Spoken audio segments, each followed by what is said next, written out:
제17회 제주 Ladies and gentlemen, welcome all of you to the 17th Jeju Forum.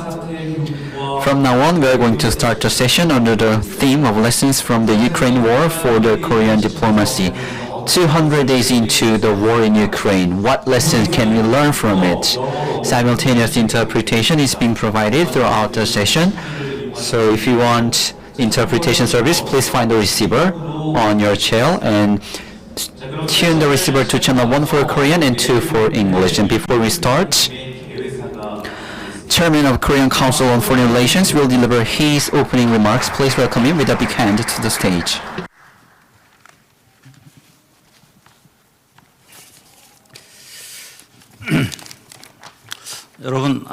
Dear participant, greetings. I am President Lee Jun-gyu of Korean Council of Foreign Relations. In February 24th, Russia invasion into Ukraine happened, and it has been 7 months, and I don't think that it will end in any soon. The war in Ukraine had multiple implications in many regions of the world. The liberalism versus non-liberalism, or even some name it as a post-Cold War conflict. Also, the economic sanction against Russia and Russia's response by the armification of the energy are kind of posing a threat to the global economy. For a smaller or middle-part country, it gave a chance for them to review their security postures, and also some European members decided to join the NATO. The China-Russian rivalry also partially impacted or influenced by the Ukraine war. The Republic of Korea decided to join the economic sanction against Russia, and the foreign minister also criticized the war in Ukraine, supporting the Ukrainian people. So the relation with Russia has been subsided because of it. The media of South Korea strongly supported Russia, and the question here is that whether Korea made a right choice or not. Actually, very few people throw such a question, and it will be a chance for us to review that kind of curiosity through this session. The war in Ukraine made us remind of the war happened in Korea. What happened and what kind of thoughts were there outside of the Korea when we had a Korean war? Under the banner of the United Nations, we received many support and assistance from many countries when we had a Korean war, and I think that was kind of lucky for South Korea to receive such assistance. China, that strong country, could be the war in Ukraine kind of gave a lesson for us to learn, and we need to also think about what kind of diplomatic lessons we learned from the war in Ukraine. We invited 2 ambassadors to Ukraine and 1 ambassador to Russia to talk about those lessons and implications of the war in Ukraine. Thank you so much for your participation. Thank you very much, Chairman Lee, for your opening remarks. So the theme is a bit formal, and we are going to talk about what kind of attitudes should we have. So we will make sure that this session will be a good venue to all of you. So Vice Chairman of Korean Council on Foreign Relations will moderate the session. From 2016 to 2018, he worked as President of Jeju Peace Institute, and currently he is Vice Chairman of Korean Council on Foreign Relations, as well as he is an invited professor in Konkuk University. I'd like to pass over the microphone. Vice Chairman, now the floor is yours.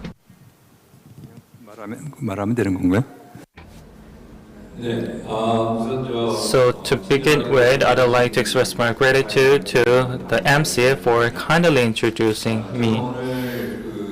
So I'm your moderator. My name is Seo Jung-ha. Before we begin the session,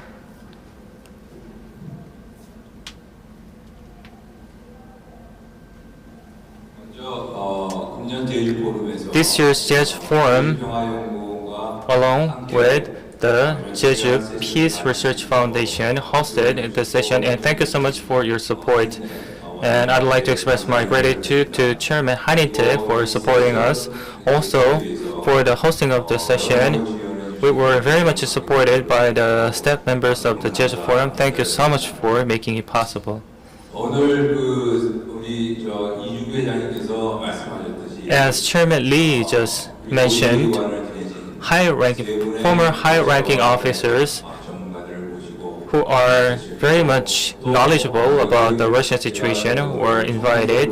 Also, in the audience, I see some former colleagues, and I think we can share a lot of active discussions. And as a moderator, my role is to minimize my interruption, because if I speak too much, I'll not be able to give enough time to the speakers. So I'll refrain myself from speaking too much to give as much as time to the speakers and discussants. So, Chairman Lee briefly introduced, but Mr. Lee Han-gu and Kwon Gi-chan, the two were the former ambassador to Ukraine, and Mr. Park was the former ambassador to Russia. So these three gentlemen, after the outbreak in Ukraine, had an interview with multiple media outlets and water columns to actively express their opinions on it. And their opinions, ideas, and thoughts, or even argument, all tell that many people have a different perspective or interpretation about the war in Ukraine. So I think today's session will be very much interesting, because we can kind of look into multiple perspectives and ideas on the war in Ukraine, and it will be also give a chance for us to organize our position and ideas on the war in Ukraine. So I asked the three speakers to choose different topics. For Mr. Lee, I asked him to talk about the background of the war and the dynamics of the powers in this region and future outlook regarding the war in Ukraine. For Mr. Kwon, I asked him to talk about the political and economic implication of the war. Whereas for Mr. Park, I told him to talk about the lessons for the Korean society. These three ambassadors will first make a presentation, and after it, Mr. Lee and Mr. Lee of the Korean Council on Foreign Relations will join as a discussant. After listening to the comment from the discussant, we will have a free discussion session as well. Then I'd like to give the floor to Mr. Lee Han-gu to make the very first presentation. Mr. Lee was the ambassador of the Vladivostok and Russia as well. And after resigning from his position, he worked as a professor for Gyeongsang National University and president of the Northeast Asia Cultural Foundation. Also, after the war in Ukraine, humanitarian assistance for Ukrainian people and the recovery of the war has been supported by him. The floor is yours.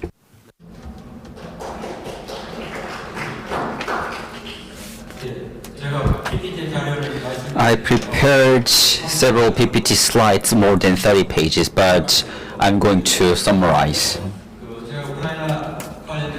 Regarding Ukraine on 24th February, since then, up to date, I have delivered many presentations and have had many interviews. And there are three conditions to consider. First, is Ukraine's war is not just Ukraine's matter, but all of us matter. And the moderator said it's a quite informal topic, but a crisis can be turned into an opportunity. And isolating Russia and bullying Russia is not desirable when it comes to Russian context. So we need to have some safeguards. In particular, if you look at the main cause of the war, of course, President Putin's personal initiatives led the war. So because of the war, Russia and Russian citizens have been damaged as well. So we need to divide citizens and the war separately. And I believe some part will be overlapped. And if you look at the essence, it is the war for independence. 30 years ago, Ukraine became independent, but when it comes to diplomacy, it has not been able to secure its sovereignty. But Russian values and Ukraine's values are totally different from one another. So Ukraine's core value is freedom. So it wants to protect its liberalism and freedom and democracy. But Russia said it is about competition over power and hegemony. Of course, they want to restore the sphere of influence of the Soviet Union. So it is President Putin's ambitious plan and goal. And when it comes to the US and the West, they want to protect and uphold democratic system. And at the same time, they want to uphold the international order since the post-Cold War. And about 150 countries which are not direct parties to them, whether it is authoritarian or democracy is not important.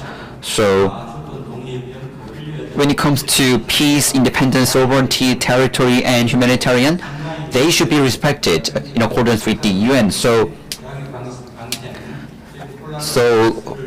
we need to save our own self for our very own survival, and the law of the jungle is also applied, and we need to protect some chaos in society. Then we need to think about why, and we need to think about the timing of the war.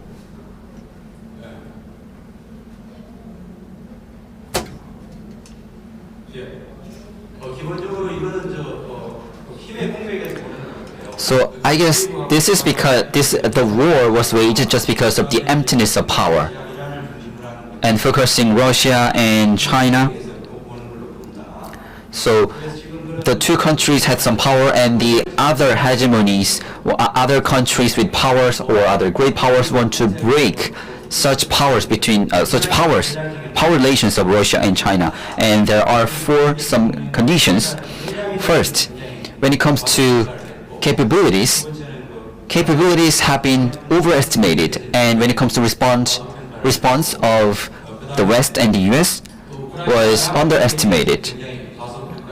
And also we underestimated the counterattack of Ukraine, and focusing on the Donbas area, local warfare had been waged, so Ukraine was able to have some experiences, and the international community backfired against the war without any causes. So because of some media, sentiment against Russia has become very negative.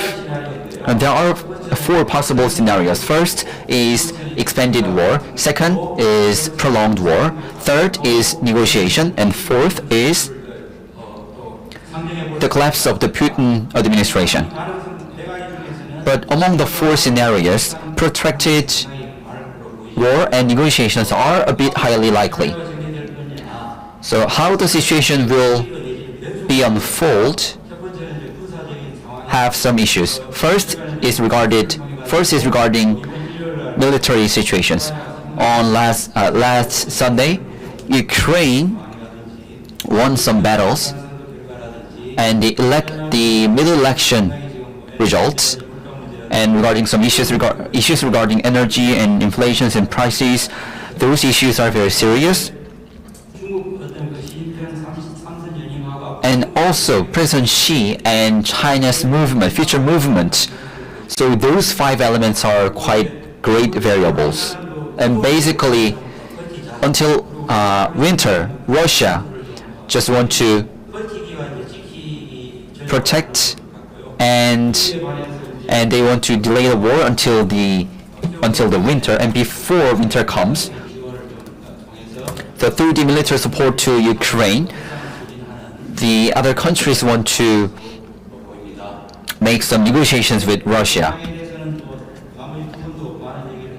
And I believe future directions will be covered by the 2 speakers, and I'm going to emphasize one more thing. So, some wants to break the situation, and some wants to maintain the status quo. So, geopolitical risks have been constant. So with that in mind, we need to look at the Ukraine war. There are so many lessons to learn, but one of them is that we should have a better understanding and true understanding of strong powers and the essence of international politics. And of course, Eurasia is located in the east side, so it can be related to the Korean Peninsula as well.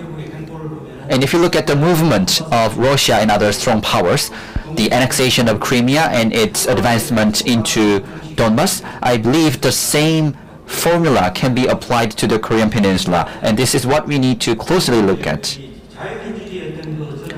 And I believe we were able to see how competitive, free liberal democracy. So we need to have a belief that there will be no compromise when it comes to democracy. And we were able to see that freedom is priceless. And as I mentioned before, risks have become constant, so we need to be a bit more sensitive to risk management. So uncomfortable truth is the topic I'm going to tell you. So we need to face it in an objective manner. And Russia has emphasized that they have nuclear powers. And the international community has been under threat from Russia. And the North Korea wants to be a nuclear state. So this is also what we need to closely look at. And there are three war scenarios described by Peter Jaihan. So one day there will be the war between Russia and the United States, and second is war in the Middle East between Syria and Saudi Arabia, and third is possible war between or conflicts between Japan and China. Indeed, a war, one of them, indeed broke out. So when it comes to Eurasia, we need to face our situations in a more objective manner. And what is noteworthy is that public diplomacy is very important. So in Ukraine, there has been a divided opinions regarding pro-Russian or anti-Russian. So considering this, we need to also think about our positions. So let me touch upon how we can respond to it. So based on solidified identity, we need to carry out our strategic values. And geopolitical risks are accelerated in Eurasia, so non-political agendas including the SDGs or ESG or carbon neutrality, digital innovation, and other global agendas must be related to Eurasian issues. And of course we have some risks, but also we have some possibilities. We exported a lot of military items to Poland, and military export is expected to be on the rise. And also, we recently received an order to build and construct a nuclear power plant in Egypt. So I guess because of the energy issues, the nuclear power plant market will be strong. So if China and Russia are not taking part in the nuclear power plant market in the world, then we are highly likely to advance into. So and if we have opportunities to advance into the SOC, then we need to look at not just Ukraine but also other countries as well. Of course, we have risks. One of them is Russia purchasing ammunitions or some weapons from the north. So also this is the issue we need to consider. And as I mentioned before, our role will be very important as the one who makes the balance. The biggest challenge of Russia is related to domestic issues and China. And President Putin failed to target the West. And I believe the biggest challenge of Russia is not the West, but China, and Russia is well aware of this. So I don't think it's desirable to isolate Russia. So the Korean government should consider not just Ukraine, but also the Eurasia, thereby coming up with Eurasian strategies. First, for Ukraine, we should strengthen humanitarian support, and for restoration work, we need to think about what kind of roles we can play. And in Central Asia, we can serve as a great country. And I worked in Vladivostok, and Russia wants to create partnership with us in Far East areas. And agriculture is not the area applied by sanctions. So based on agriculture, the Far East, and so in terms of agriculture, we need to think about how to cooperate with Russia in these Far East regions. And U.S.-China rivalry and focusing on Tuman River, we need to think about small-scale multilateralism as well. And I'm going to make some recommendations or proposals to the government. Inside the government, we should create a dedicated institution. And for restoration in Ukraine and humanitarian support, we should create private consultative bodies. And as I mentioned before, we need to look at the big picture, which is the Russia. So Ukraine, Central Asia, and Far East Russia, focusing on Tuman River. So for each region, we need to have customized master plans and action plans so that we can make strategic moves. So these are my recommendations to the Korean government. With this, I'd like to conclude my presentation. Thank you. Thank you, Mr. Lee. Mr. Lee precisely made a presentation on time. Thank you so much for keeping the presentation on time. Actually, I requested Mr. Lee to cover very comprehensive topics, but he beautifully focused on the gist of the issue to talk about the past and present and future of the war in Ukraine. He also briefly mentioned possible response of South Korea to the issue because it posed a lot of threats, but at the same time we can see some opportunities through the conflict, he said. Also, the possible cooperation with Russia and detailed cooperative method was suggested briefly in his presentation. So those kind of ideas will be very useful for those who are dealing with diplomatic matters. Next presentation is Mr. Kwon Gi-chang.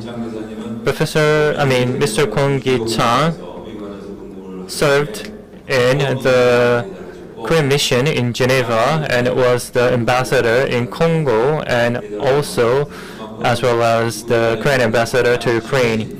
He has the latest knowledge on Ukraine, I believe, among others. So the floor is yours.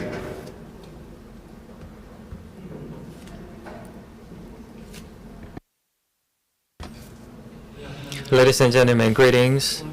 It's my great pleasure to be part of it, and I'd like to give my expresses to the Korean Council on Foreign Relations, especially Chairman, for making it possible.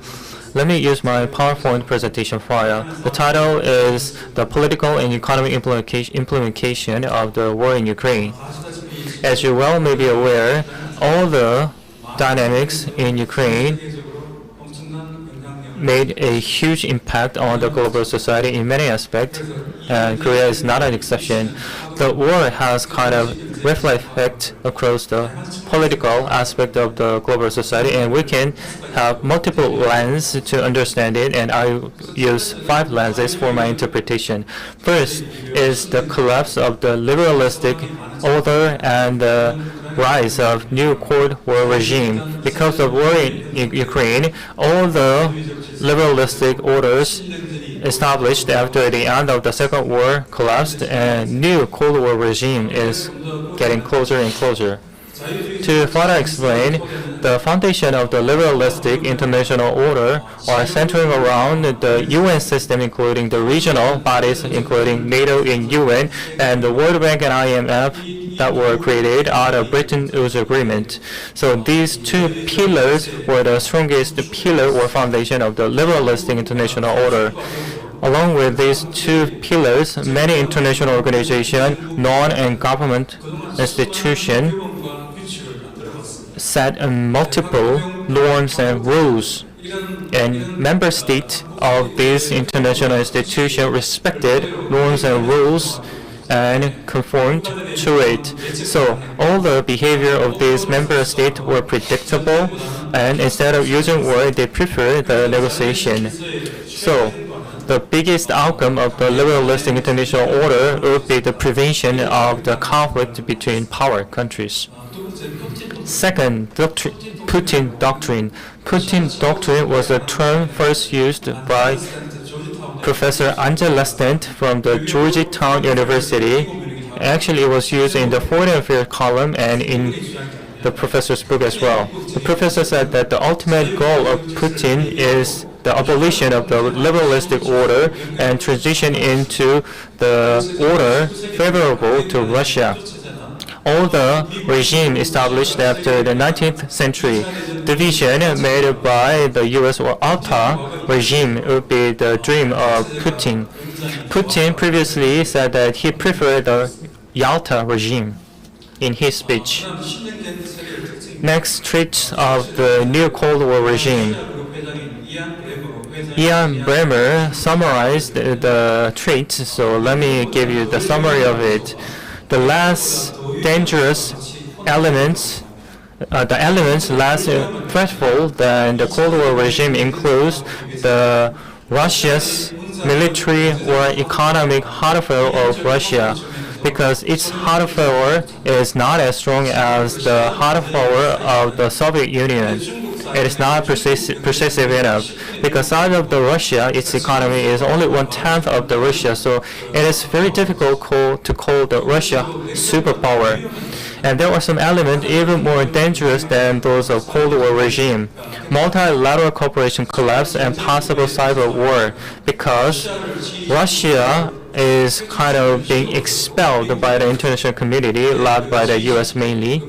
And actually, the Indonesia, the hosting country of G20, strongly opposed the exclusions. That's why Russia was invited to the recent and will be invited to the next G20. But that kind of attempt was made. Also, the members of the UN Human Rights Council suspended the voting right of Russia. Also, multiple international organizations are trying to expel Russia from their organization, and unfortunately, because of the climate change and the COVID-19 outbreak, we are facing this kind of exclusion issue when we face those kind of global scale challenges. So this is quite a dire situation, but the kind of reality is already near us. And the possibility of cyber war. Russia, before the outbreak of the war in Ukraine, launched multiple cyber attacks against Ukraine. But those kind of attacks were not very strong in the past. But if Russia is willing to actively engage in the cyber war, even the strongest Western countries will not be able to defend their district system. It will be whole paralyzed once the attack is made by Russia, and it will be the disaster, said the global community. I hope that will not happen, but that kind of possibility is another risk we need to pay attention to. Next is autocracy and a strong alliance within NATO nations. Axis of autocracy is a term used by the Western powers. In February 24th, China opened the Winter Olympics, and in the same day, the China-Russia summit held. If you see the announcement made by the summit, they said that there is no limit of the friendship between the two countries. That is quite unusual, strong statement that seldom happens in the leader statement. Russia and China kind of announced that they will form an axis of autocracy, and this is one of the biggest concerns from the perspective of Western countries. And if you see the background of that concern, actually Putin shares a lot with President Xi Jinping or Premier Xi Jinping in terms of the historic understanding or world view. China announced China's own dream to recover the Great China, and their historical view are very much the same. In case of Putin, they think that Ukraine was part of Russia and is part of Russia. That kind of imperialistic view is evident, and the China stance would be the very important variable because the legitimacy of President and the Communist Central Party are all based on continuous economic growth, and that economic growth can be guaranteed only if there is a market in the Europe or the US. So many people believe that China will not engage in the axis of autocracy because of the economic stake, but we will see what will happen.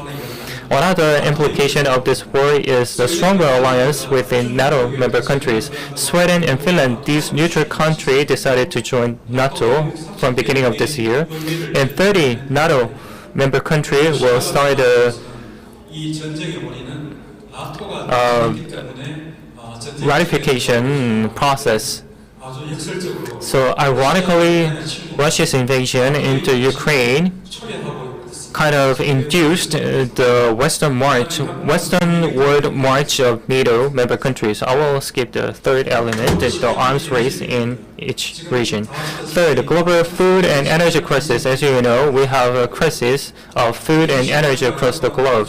The prices of the energy and food are skyrocketing, causing inflation in many countries as well as economic downturn.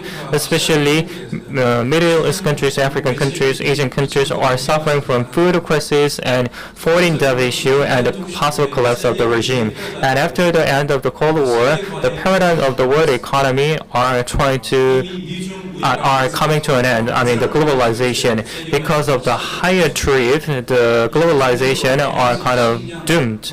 Their days are numbered, and the decoupling of the food and financial system is another evidence of the end of the globalization. Third, winter is coming.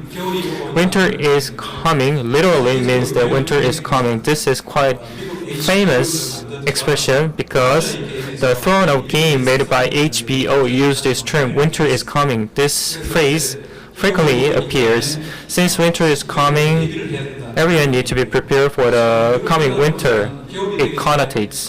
The European Union likewise need to prepare for the winter coming, and there could be possible public sentiment against the war. Also, the general election of the next November of the U.S. will be another variable that influence the war in Ukraine, and it will be possible for the U.S. to stop the support for the war in Ukraine. Fourth is the democracy versus autocracy, because from some perspective, the war is about the versus between the democracy and autocracy. Through the Euro-Maidan revolution, the Ukraine learned a lesson of the democracy, but Russia haven't experienced the democratic revolution at all. If Ukraine win the war, the democratic camp will gain the dominance once again. Also, Francis Fukuyama, who declared the end of the history, said that the new birth of the freedom and the revitalization of global democracy will be seen if Russia defeated. If Russia wins the game, the global powers will use the war as a tool to end any resolution. And the democracy versus autocracy frame, that frame was made actually by the Biden administration. And domestically, the U.S. said that that kind of frame cannot include middle powers. That only include the power nations. But my interpretation is that that kind of frame is very useful for the U.S. to gain kind of justification for the assistance for the Ukraine from the perspective of the U.S. Finally, the possible implication on the China-Taiwan relations. The war in Ukraine gave a chance for the Taiwan to be the second Ukraine. And there are many Taiwan populations who are worried about the possible conflict with China. Also, the U.S. believes that the invasion of mainland into Taiwanese is very much possible. Also, Chinese government witnessed the war in Ukraine, and that could use as a reference for the country when they decided to invade the Taiwan. The Speaker of the House, Nancy Pelosi, kind of intensified the tension between the two regions very much. Also, communique between U.S. and China and the Taiwanese relationship law are very much source of conflict.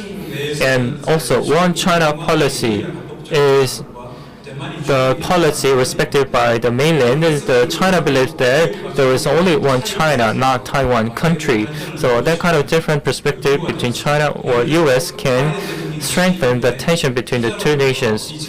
After the inauguration, Biden was asked by the journalist that if the China invade Taiwan, will you support Taiwan? And Biden 3 times consecutively said that it will support Taiwan. And China believed that that kind of announcement is a violation of one China policy. So that one China policy was violated by the Biden's announcement, that China said. Also, Taiwanese relationship law. This is an internal law of China, and this law tells that the U.S. president needs to consult with the Congress in case of emergency, can support the Taiwan in a military manner. It says can, not should. So strategic ambiguity is the term that was used to describe this kind of ambiguity. Since Taiwan is the center of the semiconductor industry, the U.S., some scholars in the U.S. argue that it should not be strategic ambiguity, but strategic clarity or clarity. So if Russia wins the war, the U.S. will think that the invasion of Russia into Taiwan will be very much possible, and that will create very much ripple effect across the nation. We need to pay attention closely to it. This concludes my presentation. Thank you. Thank you very much for your presentation. Since you worked as ambassador, so you are very punctual. You are very good at managing time. Since Ambassador Kwon summarized very well, so I'm not going to summarize what you mentioned. Indeed, the international and economic impact of the war in the international community was covered in 5 categories. So since you must have heard what he said, so I'm not going to repeat. So the impact of the war in the relations between Taiwan and the U.S., I believe that was quite meaningful analysis to all of you. So last speaker is former Consul General Byung-hwan Park to Russia, and he worked as Minister of the Korean Embassy in Irchuk. So he has spent his career doing many things and covering many issues regarding Russia, and including Russo-Korea issues and many other diplomatic issues. He has written many articles, and currently he is working as a professor in a university as well. So I'm going to start my presentation. So I brought a picture. Until 2022, surrounding Ukraine, the landscape surrounding the Ukraine can be represented by this picture. So with this one Ukraine girl, Russian youth and the Western world attracted it. But in 2014, Maidan, and which was a violent coup, broke out. At that time, the Yanukovych administration collapsed. So this Ukrainian girl is fighting with Russians and the Western people. So from our perspective, what should we do? and how. And to talk about how, we need to talk about how to look at the situation and what we have done. So this is what we need to do before talking about the war. So the two former ambassadors made good points. There are two contradicting viewpoints regarding the war in Ukraine. On the left side, Russia trying to eat out Ukraine, and on the right side, US, NATO is trying to provoke Russia using Ukraine so that Russia can be fall into a trap. So it is the big strategy of the US, weakening Russia, or by extension, the collapse of Russia. Some say that might be the case. To be specific, Ambassador Lee mentioned that if you look at the war as the provocation of the West, as you can see on the right side, so navy color on the map means before the end of the Cold War, and since then it has expanded. The collapse of Soviet Union led to Russia, the emergence of Russia, but Russia was regarded as a very weak country by the United States. But NATO and Warsaw Organization collapsed. But why has it been expanded? Because from the perspective of the US, the Cold War never ended. So some say the US's goal is to totally break down the Russia. And in the process of collapsing of the Soviet Union, every time a country collapses, a huge chaos broke out. But when the Soviet Union collapsed, sometimes we say when you get divorced, it's you don't have to say anything. So sometimes so that's the case that could be applied to the war in the Ukraine between Russia.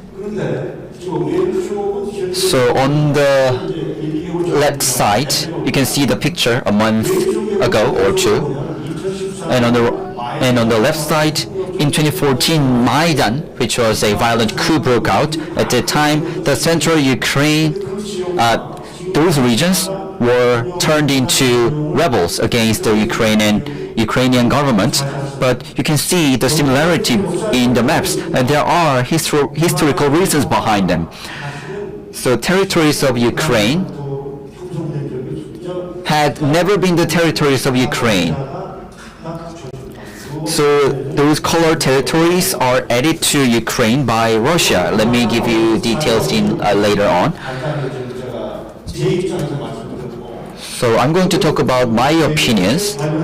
So as for Korean diplomacy, we need to think about what does Ukraine mean to us. So we cannot just follow the United States just because the US is trying to support it. And the US and Korea are pursuing democracy as well as freedom. And Ukraine became independent 30 years ago, but no Korean president has visited Ukraine. What do you think it means? So we need to think about, does Ukraine deserve our support? So it was covered by the Western media.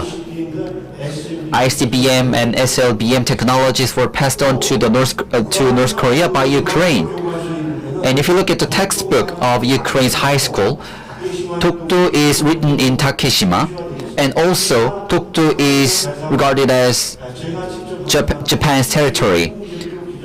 So, and I made some proposals and oppositions to Ukraine through reporter of home, and we got answers from Ukraine saying we respect all country sovereignty. And let's look at the picture.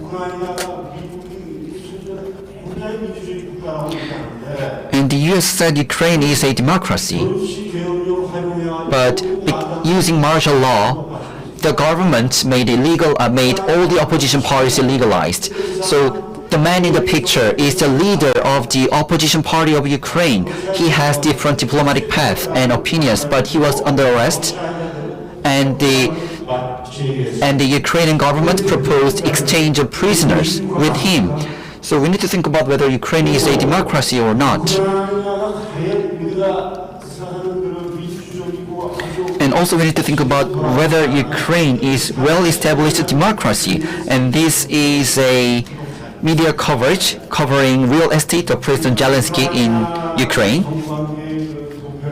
So corruption in the government and public institutions in Ukraine is not something new. And this is just the tip of the iceberg. What is this? And President Zelensky, I don't think it is right. It's crazy. He made appearance in the cover of a magazine. What is your opinion on this? And some say Russia will be put an end. Let's look at the graph. From 24th February, it's about 10 days after the war, the value of ruble fell down. But now the value of ruble has increased, and it is even higher than it was before the war. But the Russian economy is not, it seems not to be affected. Of course, we are not sure one day we will all die, but the rest is facing a lot of challenges, not Russia.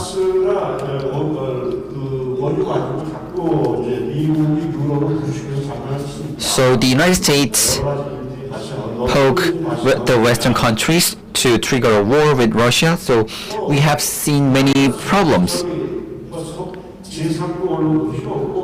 So you don't have to look at the third country's media coverage. This is the media coverage in Korea. European citizens are making complaints regarding their own government because of their government's blinded support to Ukraine. And citizens claim that sanctions against Russia should be lifted.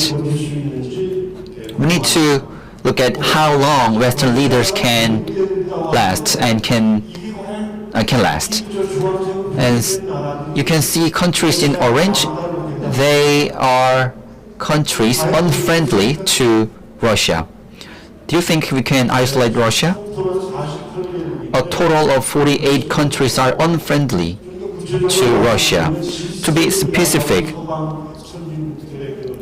advanced countries in the West are called G7, but the portion of their influence when it comes to economy has gone down, but the portion and influence of BRICS have been on the rise, and the 4 countries are trying to join BRICS, and Eastern Economic and G20 will be joined by President Putin. No matter how the West talks, whatever it is, the things are going on. And Eastern Economic Forum, if you look at them, President Park and Moon and Prime Minister Lee took part in Eastern Economic Forum. But this year, some Consul General of Embassy in Russia took part in the forum. But the forum was joined by 60 countries. Do you think Russia is isolated? Of course.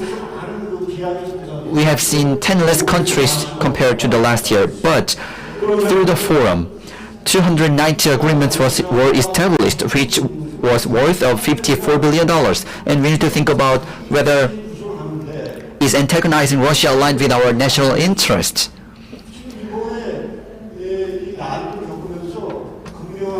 And what we experienced is that energy and food, when it comes to energy and food, Russia is self-sufficient, and we were able to see how powerful Russia is. And advancement into Eurasia and unification and peace on the Korean Peninsula, Russia is a supporter. And Russia can be used as a leverage for Sino-Korea relations and Korea-Japan relations. So former Foreign Minister Lee Yong-chung said Russia will be put on end and Russia is over. This is what I heard.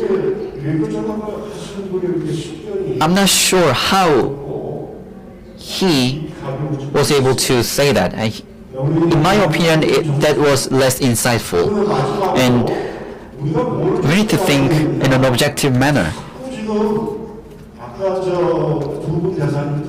And former ambassador and as well as the Korean media said it is a fight between evil countries and good countries, but in the international community there is neither good countries nor bad countries. President Yoon showed his support to the Biden administration, but what has been returned? We were excluded from EV subsidies of the United States. And the US makes us do something so that we can support some other issues. But now European citizens are at risk, but the US is not taking care of any issues regarding European citizens. The US is an oil producer, but it also imports Russian oil. But G7 countries try to put a cap on the prices of Russian oil, but it is violating the rules of the market economy. And Ukraine is swayed by the US and UK, and I believe they might be abandoned after being used. And as I mentioned before, we cannot follow allies blindly. It might lead you blaming them one day. So, if you look at history, value diplomacy has never existed. Value diplomacy is a rhetorical discourse of a strong power to get support when they want to do something. And surrounding Ukraine, there are many issues going on. Let me touch on them. And on the left upper side, you can see an area colored in sky blue. And indeed, those territories were under Poland's sovereignty. At that time, Russia took those territories and put them to Ukraine. And below that, you can find Hungary and Czechoslovakia and Romania. Indeed, Poland is trying to recover itself for restoration work. So the international community is quite cold-blooded and heartless. So, of course, we are maintaining Rakos Alliance because we need it. But Rakos Alliance should not be related or associated with the war in Ukraine. We need to make a right stance. Korea should live for Korea itself, not for others. Thank you very much for your attention. Thank you, Mr. Park. Mr. Park is working for the Eurasia Strategic Institute as a director of the institute, and I will call you Director Park then. Actually, whenever we say the Ukraine issues, most of the issues are delivered through the media outlet of the Western countries. So those are our sole information sources mostly. So Director Park talked about the possible distortion we will see because of such delivery, and also he talked about the interest at stake from the perspective of South Korea nation. So he said that we need to see the reality clearly. Also, he talked about the future possible relations between Russia and South Korea. Regarding the comment of Director Park, you might disagree, possibly. And the previous speaker, too, Ambassador, also jot down something on their memo, and I believe that they are ready for the disagreement as well. And I will believe that there would be some different ideas among the audiences as well. So our stereotypes are kind of being challenged by Director Park. So that was quite interesting and some kind of distinct interpretation of the situation. So we have listened to the presentation of the three ambassadors, and it's time for us to give the floor to the two discussants. First discussion is Vice Chairman Lee Seo-hang of Korean Council on Foreign Relations. Actually, Vice Chairman Lee is the leader of the Economic Committee of KCFR, and for quite a long, we call it as a National Diplomatic Relationship Study Institution. So he previously worked as a scholar for this institution. The floor is yours. Thank you so much for your useful presentation. So those three presentations cover the whole aspect of the war in Ukraine. That helped us to further enhance our understanding on it. So possible outlook and the lessons we need to learn were all covered in those three presentations. As you already mentioned, the war in Ukraine are something unprecedented, the chaos unprecedented, and the crisis of something of whole another level, as witnessed by the global community. As Mr. Kwon said, the international order based on liberalization collapsed, and the rise of new Cold War regime or energy crisis are all covered by him. Especially when it comes to the lesson we need to learn, the three presentations made a comment on it, and I'd like to point out two among them. First, the war in Ukraine are hybrid warfare. Cyber war and physical war both happened. Before the invasion, physical invasion, the confusion was intentionally created by Ukraine to undermine the armed forces of Ukraine. So that is called hybrid warfare. So the major tool used for this hybrid warfare is the cyber attack.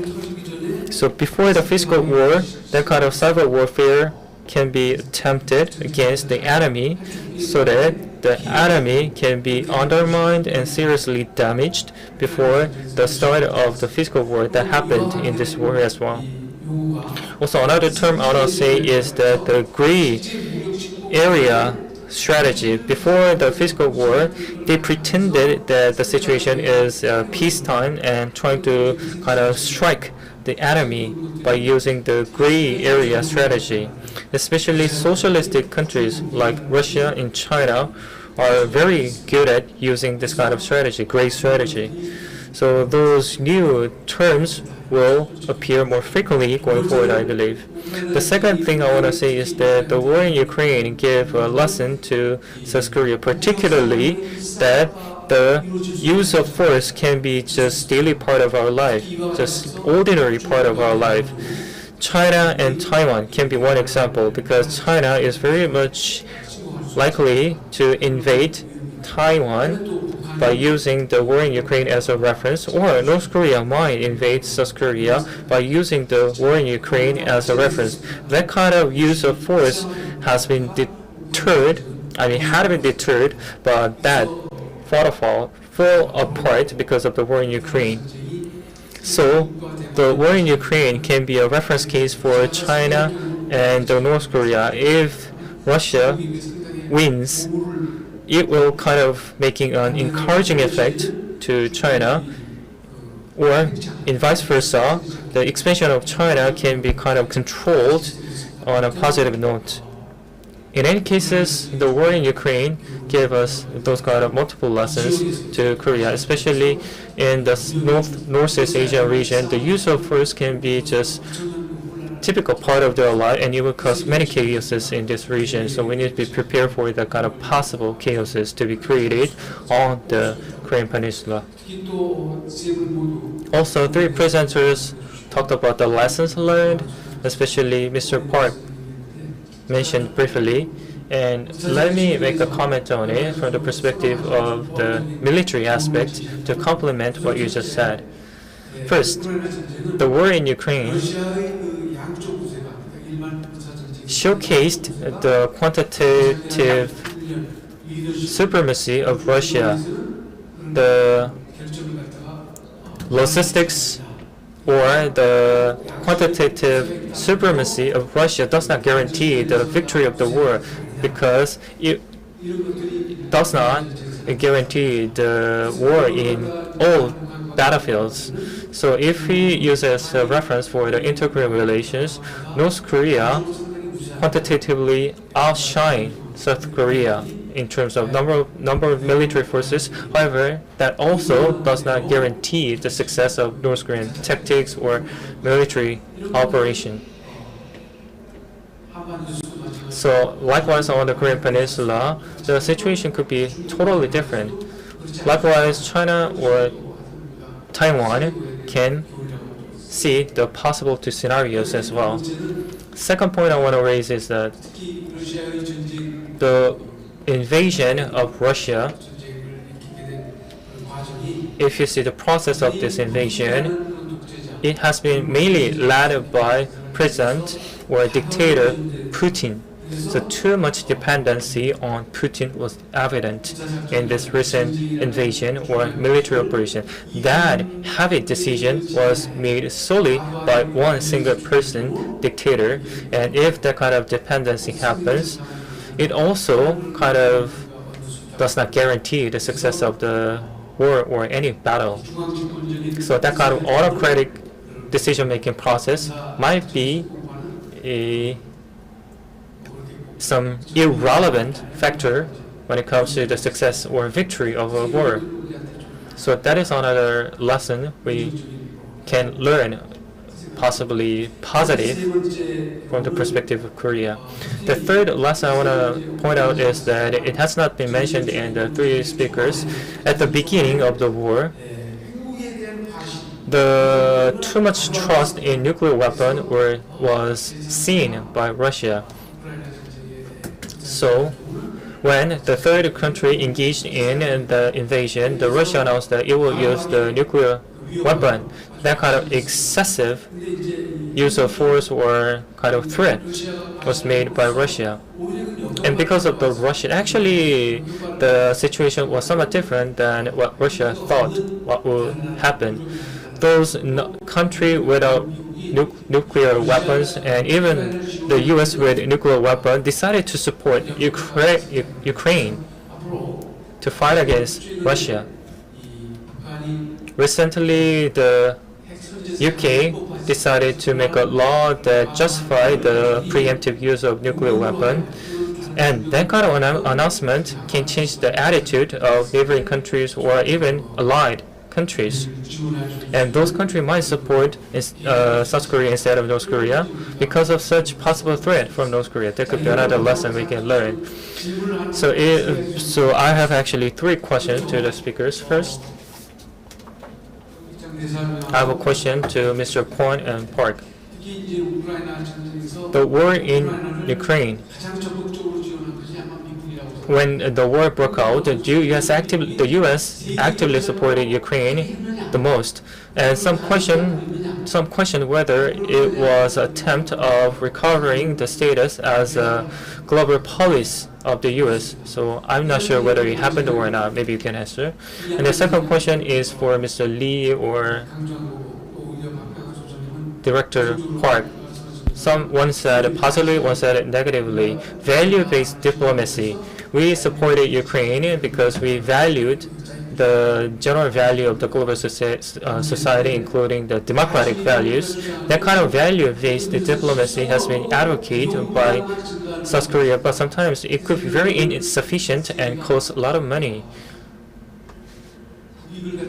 Because countries around the world are very much occupied with self-interest, and if we pay too much attention to the value-oriented diplomacy, maybe it will just end up just losing or wasting a lot of money without getting anything. Of course, Director Park was very criticize this idea. I'd like to ask this question to Mr. Lee to know what you think about it. And the final question is for Director Park. Like you just said, at the beginning of the war, Russia kind of attempted, provocated excessively by saying that they will use the nuclear war, several nuclear weapons. So that kind of excessive display of power or dependency on nuclear power was showcased by Russia, and the same has been seen by North Korea regime as well. So what do we need to do against this kind of recent North Korean moves? Also, the NPT, the 10th meeting, failed to adopt any agreement. So some question that NPT is at the verge of collapse. So denuclearization agreement or regulation is getting more weaker and weaker because of the recent failure of NTP meeting, and that means that we need to be more prepared for the possible threat of North Korea. What do we need to do? Especially the U.S. Will the U.S. support South Korea to help us to fight the nuclear threat of North Korea? In this dangerous time of the recent days, what kind of deterrence we need to use against North Korea? This is a question to both Mr. Kwon, especially to Director Park. And that is it. Thank you very much, Vice Chairman Seo Hang Lee, for your comments and insight and questions. Indeed, we have 13 minutes and 53 seconds left after your remarks. So we are going to listen to Vice Chairman Bum-yeon Lee's remarks, and then we are going to have some time to receive answers from the speaker. And Vice Chairman Bum-yeon Lee is in charge of public diplomacy in our council, and recently he is in charge of producing YouTube videos of our channel. Thank you very much for your introduction, and thank you very much for the three speakers' presentation. Lessons learned, lessons that we can learn from the war in Ukraine. And I'm not an expert, but I'm going to talk about some topics, just like I'm an ordinary person. And as the moderator said, the MC said, we have heard a lot about the war and media coverage regarding the war, and most of them are from the West media. And indeed, last month CNN wrote about an article titled 6 Lessons Learned by the West Over the 6 Months. And one of them is very interesting and eye-catching, so I'm going to talk about it. First, the importance of leader has been emphasized. So President Zelensky has been a leader and has been showing leadership during the war. And when it comes to the Russians' perspective, without President Putin, the war would never happen. And this is what the media said. And ever since the outbreak of the war, many said and many forecast that the Ukraine will never persist, but because of the support from the West and resistance and commitment of Ukrainians have dragged the war for about 6 months. And recently, if you look at the status, it currently passed a kind of turning point. So stable. Russia is quite stable. In particular, its currency, ruble, is very stable, and its economic system is working very well. In that regard, and under that circumstance, the war could be prolonged. So this is what many people expect and forecast. So the two ambassadors and Director Park mentioned this. Meanwhile, if the war is prolonged, so just like the phrase "winter is coming," usually European countries are depending on Russian gas and oil, in particular NATO members and EU members. Those member countries and some countries might be weak chains. So we need to think about how long they will be able to maintain solidarity. So I'd like to ask you to make some comments regarding this. And also, Ambassador Kwon said we cannot deny the fact that the new Cold War has emerged. And we need to think about how to react and respond to such new Cold War. And the same thing happened in Europe may be happening in Asia, but we might be the party of such phenomenon, in particular to protect and to uphold the liberalism and democracy. This is what our new government has been proclaimed. So we have many concerns regarding it. And Director Park also mentioned that we need to think about carefully whether our interests. So regarding this, I'd like to ask your opinions going forward. Thank you very much for your comments. From the floor, we are going to receive a question or two. And I got a message from the Secretariat of Jeju Forum. Currently,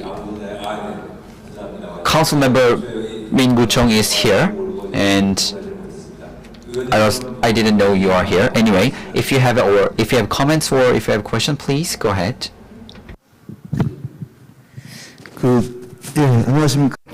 Greetings, I'm Chung Min-gu, member of the Jeju Council. I have a great interest in the Ukraine issue, so I asked. So regarding this, I'd like to ask your opinions going forward. Thank you very much for your comments. From the floor, we are going to receive a question or two. And I got a message from the Secretariat of Jeju Forum. Currently, Council Member Min Gu-chung is here, and I didn't know you are here. Anyway, if you have comments or if you have questions, please go ahead.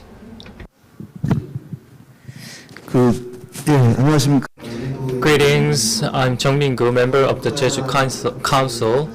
I have a great interest in the Ukraine issue, so I asked you to host this session, and I attended the session as well.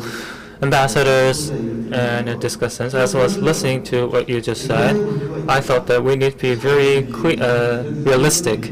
This is not about just a competition between liberalism and non-liberalism. This is about the competition of self-interest or national interest.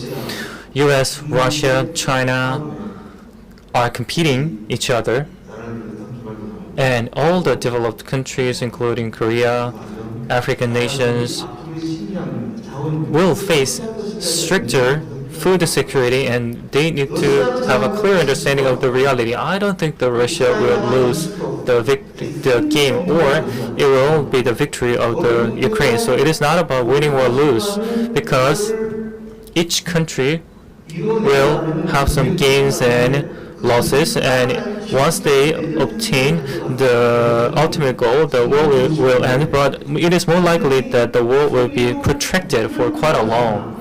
So it will be more like the internal war, consistent, continuous internal war. Do you think that will happen? That is a question I want to ask. Thank you very much, Councilmember Chung. So we are going to receive one more question from the floor. Please go ahead. Please state yourself, identify yourself and your affiliation. Good evening. I'm student from Jeju National University, majoring in politics and diplomacy. And just like Ambassador Lee said, the war in Ukraine showed the true color of strong powers. Energy crisis have been intensified, and the European Commission set the nuclear power plant as a new source, but I believe they had no choice but to do it. And also, Director Park said India and other countries didn't take part in the sanctions, but we are also heavily relying on energy imports. And going forward, energy prices will go up and energy will be the security. Then what stance should we take? And one more question. regarding Taiwan, and some say the Ukrainian issues will be expanded into Taiwan, but I believe it will be expanded into ASEAN. It will have an impact on ASEAN. Unlike the EU, ASEAN doesn't have any security consultative body, so the war in Ukraine may shake ASEAN. And following the previous government, the current government has put an importance to ASEAN as well. Then how should we embrace ASEAN? And Malacca and other trade or other South China Sea issues. So regarding those issues, how can we prevent some possible impacts coming from the war in Ukraine, and how can we serve as a casting vote? Thank you very much for your question. We have only 5 minutes left, and I think the time is not enough to answer all the questions. So please be concise and brief for your answer. Mr. Lee, you're first. 예, 가치. So value and national interest are not separated concepts. They are closely linked. So after following up the war in Ukraine, I found one interesting topic. So the competitiveness of free liberal democracy is very high. And in the early stage of the war, people said Russia will show its military power, but that was not the case. Indeed, national interests are closely related to values. And as we saw before, 48 countries are unfriendly to Russia, but all those countries are advanced countries. And there's no single country that does not protect liberalism, democracy, and uphold values. So we need to rethink about what it is. In particular, President Franklin said 4 freedoms: from terror and from freedom for religion. So countries with such values have been able to advance. So values are a core part of national interest. This is what we need to remind ourselves. So we need to distinguish our friends and foes. 150 countries are standing neutral. Even Ukraine is hit hard by Russia, and most countries are authoritarian countries, and those countries are not capable of supporting Ukraine. But if the same thing happens on the Korean Peninsula, then among 200 countries in the world, I guess there are no other countries other than 48 countries. So we need to distinguish our friends and foe, taking this opportunity. So in the international community, I guess liberal democracies can help us. And with liberal democracy, you can be an advanced country. And in that regard, we cannot make any compromises. So we should not make compromises by damaging our identity. That's my opinion. Thank you. 마이크를 넘기겠습니다. So since we don't have much time, the floor is yours. 그 교수님이 So 제기하신 Mr. Lee talked about the implication of the war in Ukraine. Will the U.S. rise as a global policy? I don't think so. The U.S. engaged in multiple conflicts, but only when their interest is at stake. For example, war in Iraq or Ukraine happened because many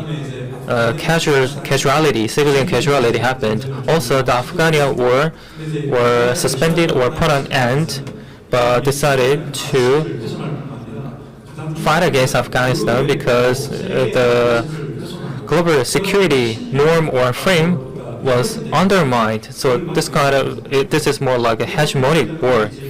And Mr. Lee said that whether the weakest link when the winter came will maintain their solidarity. I believe that in this winter, the link will be tested like a litmus test.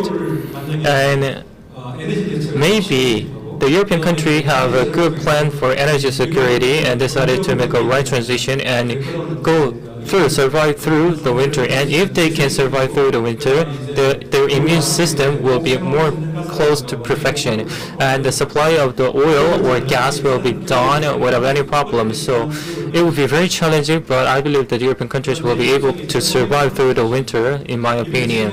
Also, regarding the next question, whether it will be the continuous internal war, I do believe that it will be protracted, and that prolongation will happen regardless of the negotiation, because President Zelensky experienced the invasion into the 1/5 of the national territory. So I don't think that the things will go back to the pre-war days, because it will not be accepted by President Putin at all, because the cost was simply too large. So negotiation will not be the answer for the end of the war. So at some point, the ceasefire will happen, but that does not mean the termination of the war. So end of the war will not likely to happen in any soon, I believe. Thank you very much.